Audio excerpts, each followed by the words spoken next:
We've seen SpaceX achieve incredible things and make huge progress towards space exploration in the last few years. It's gone from launching small rockets into orbit just to be destroyed upon landing, to launching the most powerful rocket in the world and successfully relanding it. Elon Musk and his team even have ambitions to eventually leave our home planet and colonize Mars. But have you ever wondered how SpaceX is able to get money out of all this? Founded in 2002, SpaceX has since accomplished things such as being the first privately funded company to launch, orbit, and recover spacecraft, the first to launch a previously used rocket, and more recently, SpaceX has launched and successfully landed the world's most powerful rocket, the Falcon Heavy. But SpaceX had to endure a lot of failure before their success, costing hundreds of millions of dollars, and even their successful launches still cost tens of millions. From an outsider's view, the market for launching things into space seems pretty small. So how does SpaceX afford so many launches, and how does it make money? In short, SpaceX makes its money from launching satellites into orbit and delivering cargo to the International Space Station. SpaceX currently has contracts with three major types of customers: commercial telecommunication companies, NASA, and the US military. They all have different needs, but SpaceX is able to serve all of them, and the price varies depending on the complexity of the launch.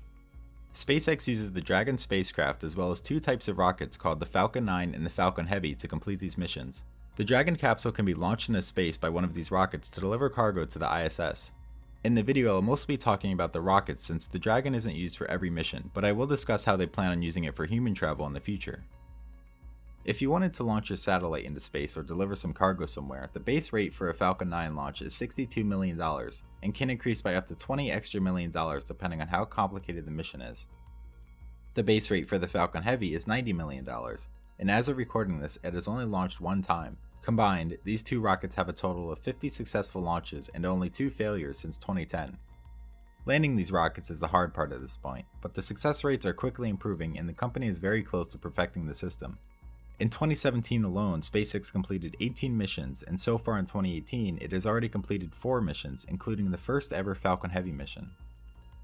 The majority of these launches being for communication satellites for the commercial market, including customers such as SES, Orbcomm, Thaicom, AsiaSat, and many others. The Falcon 9 was designed to transport satellites, but it's also used to transport cargo to the ISS. It can carry payloads to low Earth orbit, where the ISS and most satellites are located, of up to 23 metric tons, or 50,000 pounds. The Falcon Heavy, on the other hand, can carry nearly triple that at 64 metric tons, or 140,000 pounds. And SpaceX has plans to build an even bigger rocket in the near future, called the BFR, which would be able to carry over double the Falcon Heavy's capacity. To dive deeper into the cost of these rockets, we have to look at their design. The Falcon 9 and the Falcon Heavy both have 2 stages and a fairing at the top to carry the payload. The first stage of the Falcon 9 consists of 9 SpaceX manufactured Merlin engines at the bottom, each one able to emit 914 kilonewtons or 200,000 pounds of thrust. Once it runs out of propellant, it breaks off from the second stage and returns back to ground. The second stage fires up a single Merlin engine and continues pushing the payload to its destination. The Falcon Heavy works the same way, except it has 2 extra Falcon 9 cores attached to the sides. It has a total of 27 Merlin engines able to generate 5 million pounds of thrust at liftoff. The company's founder and current CEO, Elon Musk, has reported multiple times that the cost of the first stage is around $35 million, and it's around 70% of the total rocket cost. This means that the second stage would cost $15 million, and the entire rocket would cost around $50 million. It's hard to tell what the other costs add up to because SpaceX doesn't release their financial information, but to keep it simple, let's just assume it costs at least $50 million to launch the Falcon 9. The price for a customer to launch something up to space is $62 million. This would be a $12 million profit for the first launch. For the Falcon 9, reusing the first stage would bring the launch cost to around $20 million, not including the depreciation and refurbishment costs. This would bring the profit up to $42 million, and no time would be wasted having to remanufacture parts. Since the Falcon Heavy is essentially the same thing as the Falcon 9 except on a larger scale, the first stage cost can be estimated at $105 million plus $15 million for the second.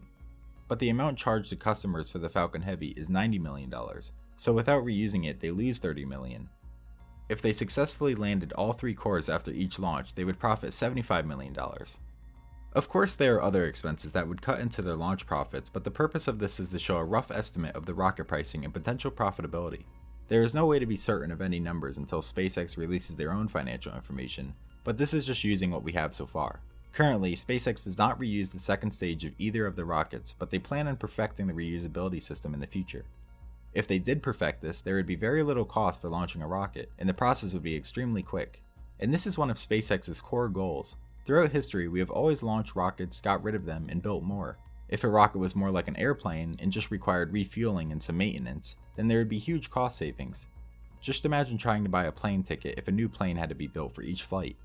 Being able to reuse a rocket would not only cost significantly less, it would also potentially decrease turnaround time to less than 24 hours. If a rocket successfully re-landed each of its stages and the payload fairing was recovered, they would just have to go through safety inspections and refueling before being ready for reflight. However, contrary to popular belief, SpaceX is not the first to attempt a reusable launch system.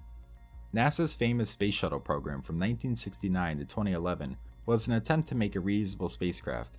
The shuttle launched like an ordinary rocket, but it returned to Earth like a plane would.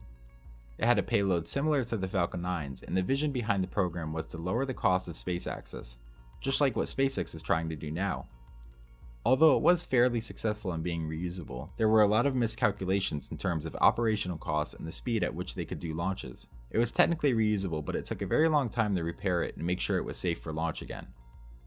The cost for space access was never really reduced by a significant amount, and there were still safety issues. The program ended in 2011. SpaceX continued the goal of creating a reusable launch system. SpaceX has succeeded where NASA has failed so far for multiple reasons, but it's too much to get into for this video.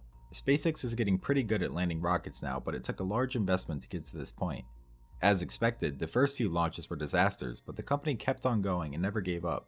Investors stuck with them and new ones still came, and eventually in 2008 they successfully launched their first rocket into orbit, making SpaceX the first privately funded company to do so.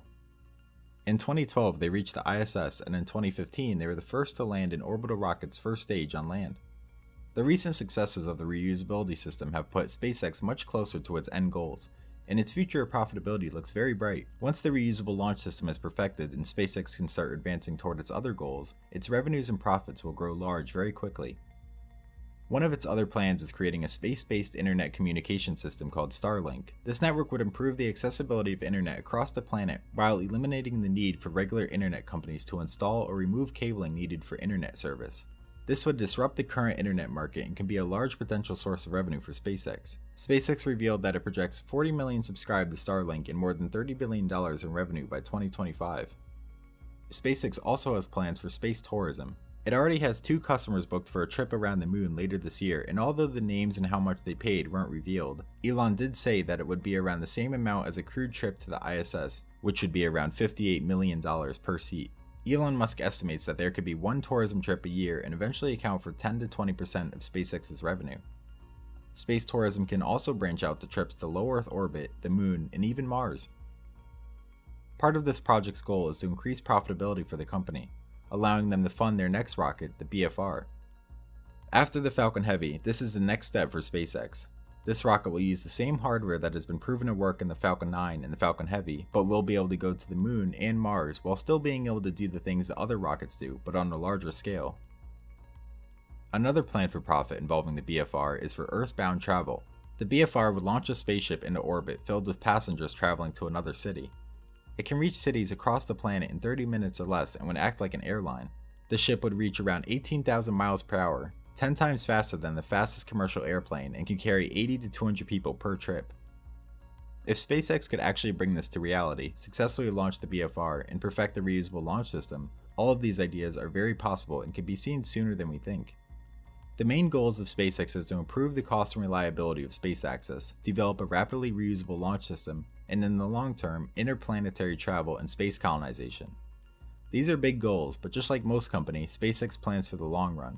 In fact, they are even fine with taking little to no profit to achieve this. To achieve these goals, they need to take losses like failed rocket launches, the initial cost of starting a new project, and doing research for new ones. If they are able to achieve these goals, their revenues as well as their profits will likely take off.